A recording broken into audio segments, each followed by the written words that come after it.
नमस्कार साथियों, मैं कमलेश जाटोलिया आपका हमारे YouTube चैनल पर हार्दिक स्वागत करता हूं।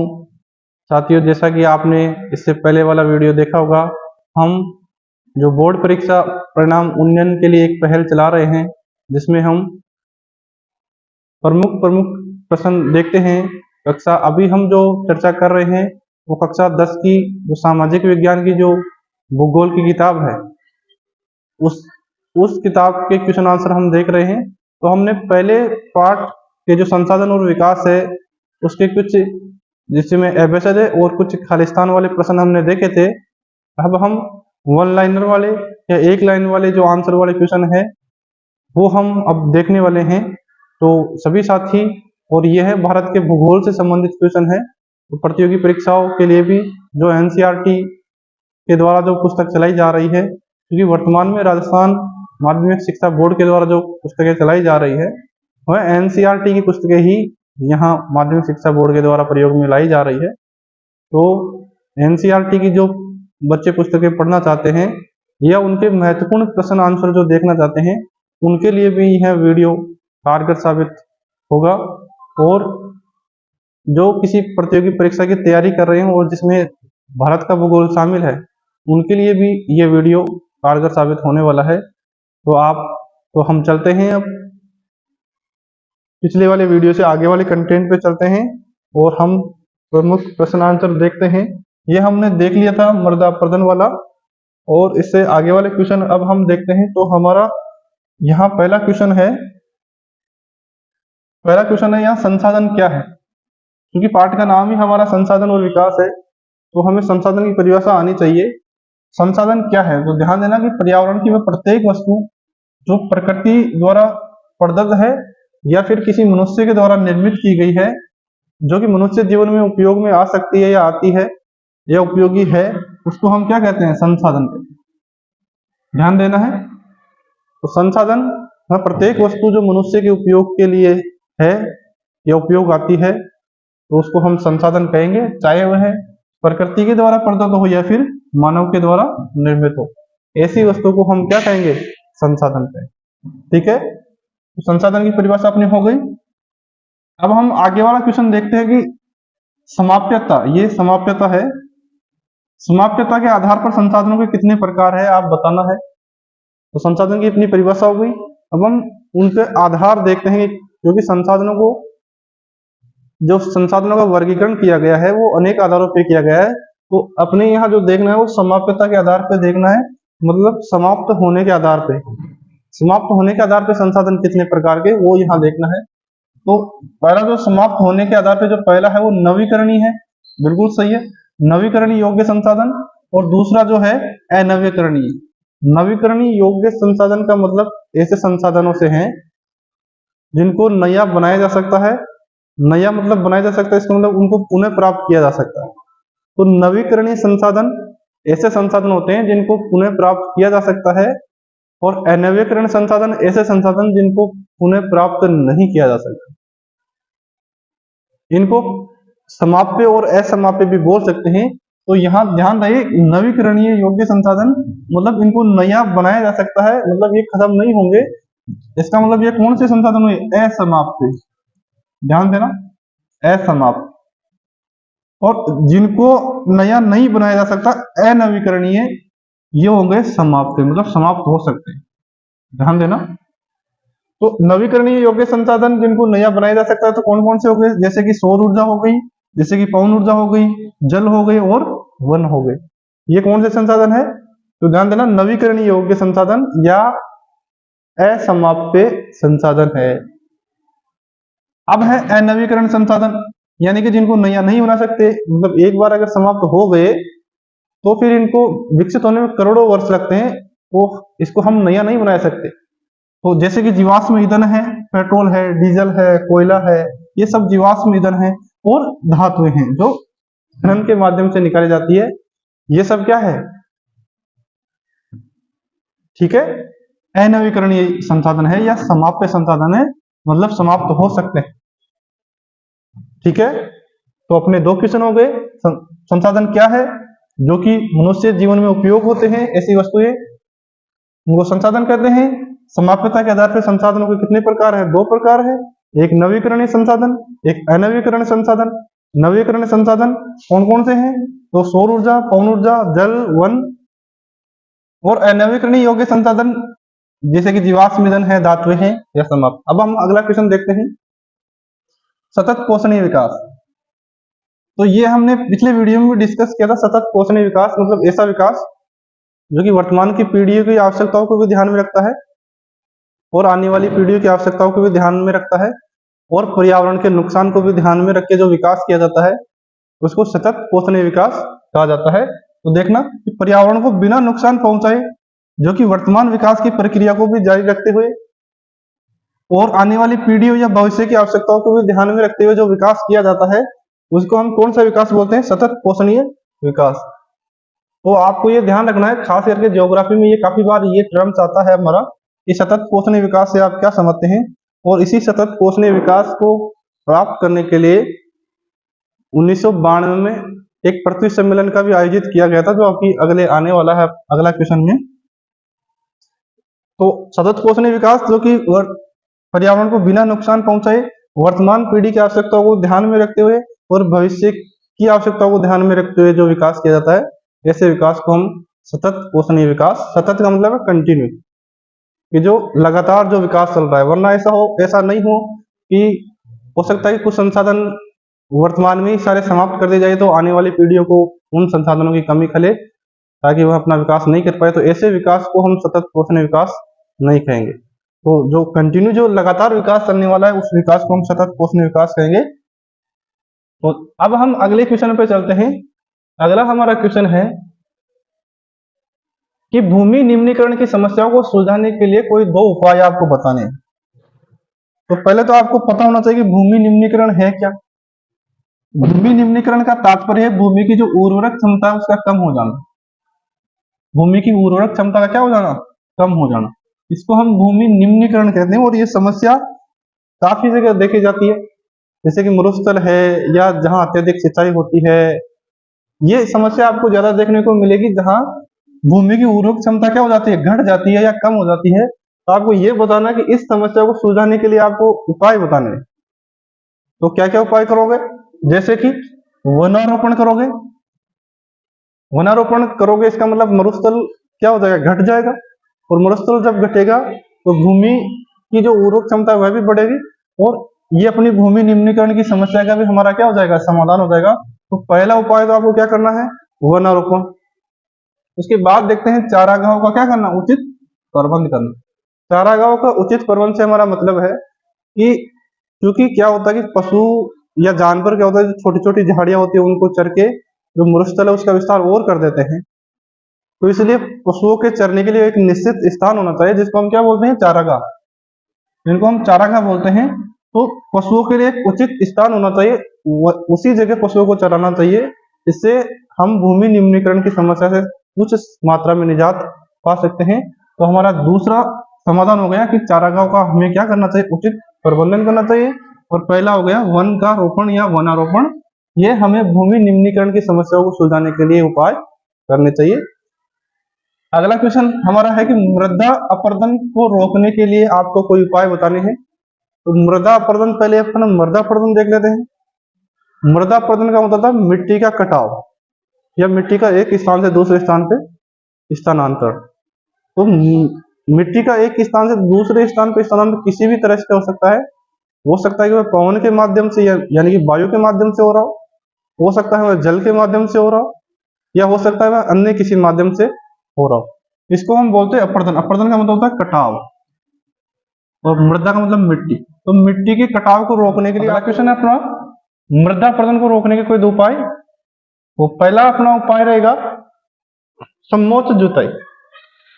ठीक है, तो मृदा अपरदन को रोकने के लिए अपना जो पहला उपाय समोच्च जुताई। इसके बाद देखें तो सीढ़ीदार कृषि, इसको सोपानात्मक कृषि भी हम बोल सकते हैं। सोपानात्मक कृषि।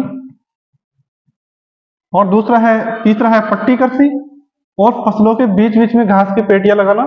ये मृदा अपरदन को रोकने के लिए प्रमुख उपाय है, जिन उपायों को करके हम मृदा के कटाव को या मृदा के धन को रोक सकते हैं। तो आपको ये उपाय ध्यान रखने हैं।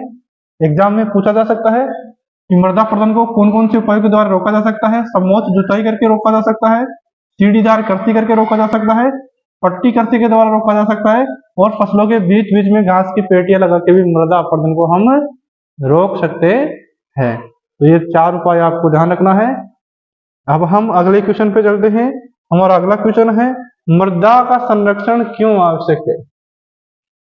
मृदा का संरक्षण क्यों आवश्यक है? ध्यान दीजिए साथियों, मृदा का संरक्षण का मतलब होता है जो मृदा की हम सुरक्षा करते हैं, कि तो उसका संरक्षण या उसका सुरक्षा हम क्यों करते हैं, क्या आवश्यक है? तो बताइए, मृदा संरक्षण क्यों आवश्यक है?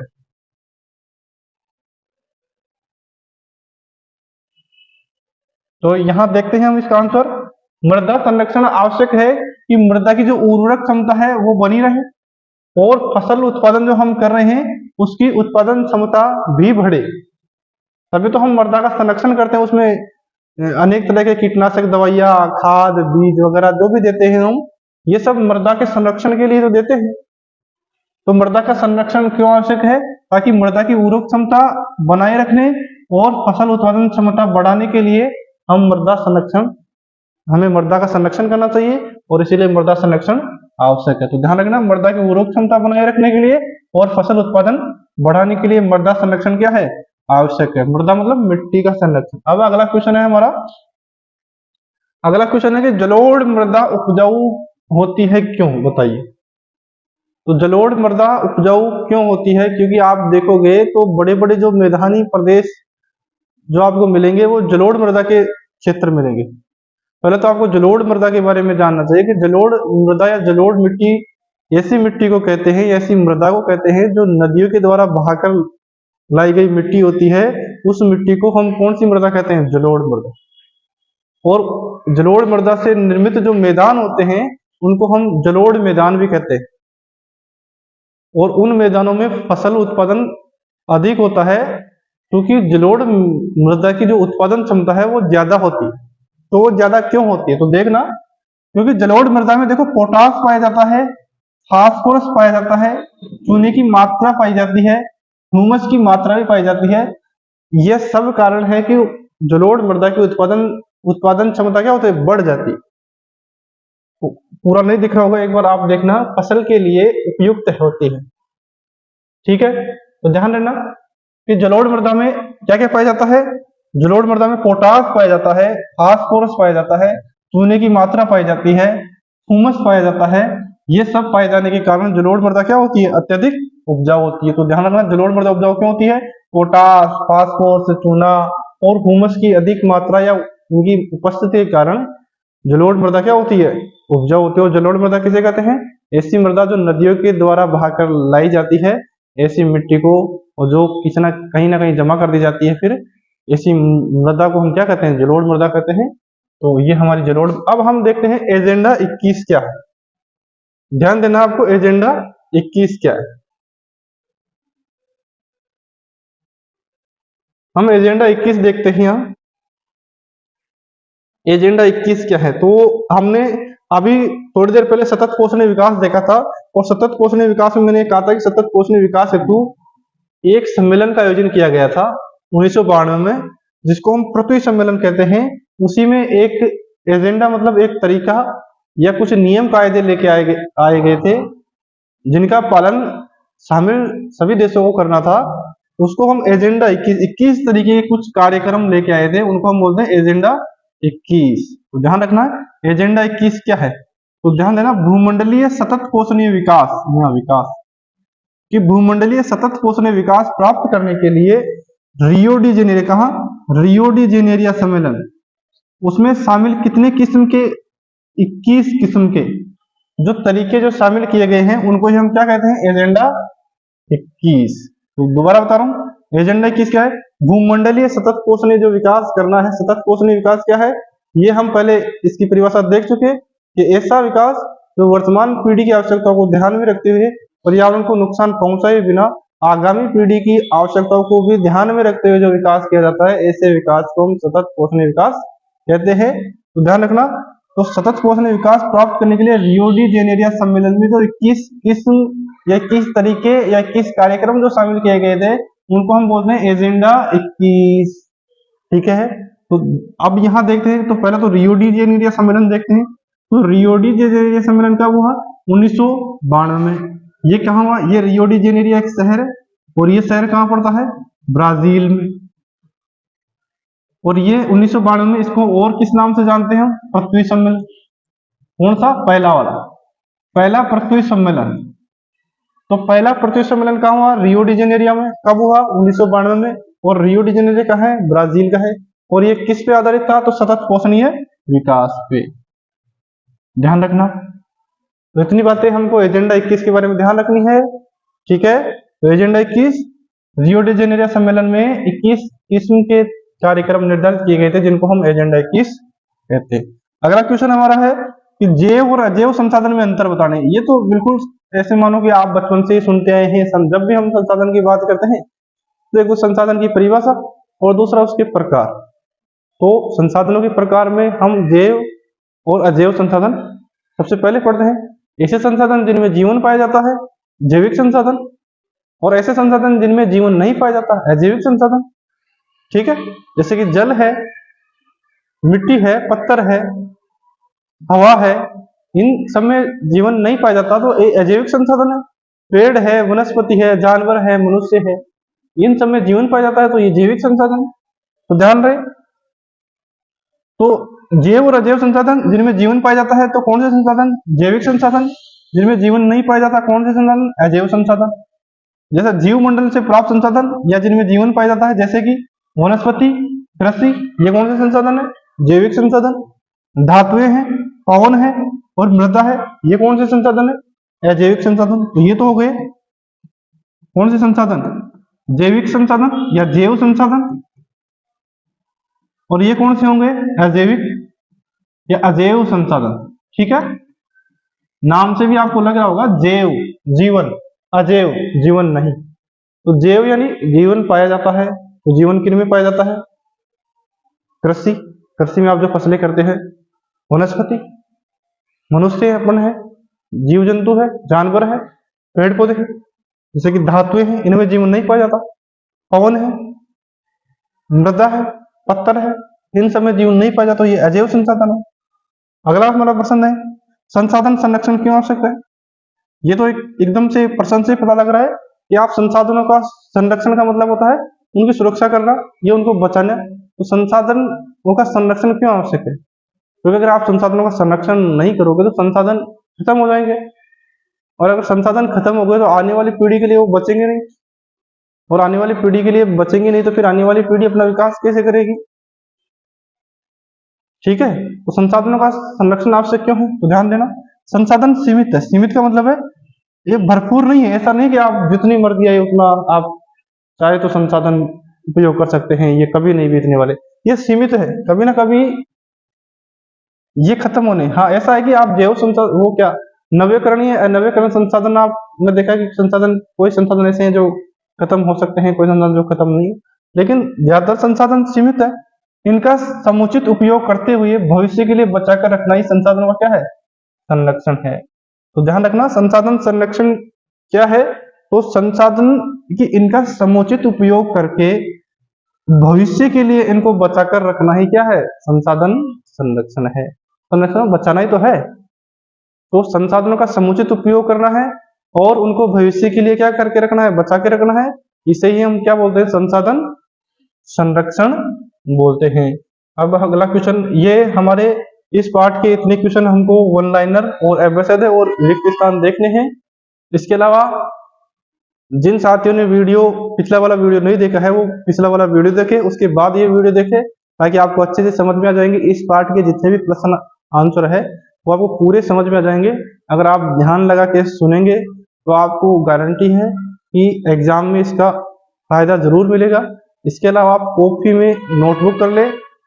ठीक है, सभी साथियों का जिन्होंने वीडियो पूरा देखा है उनका बहुत बहुत धन्यवाद। जय हिंद।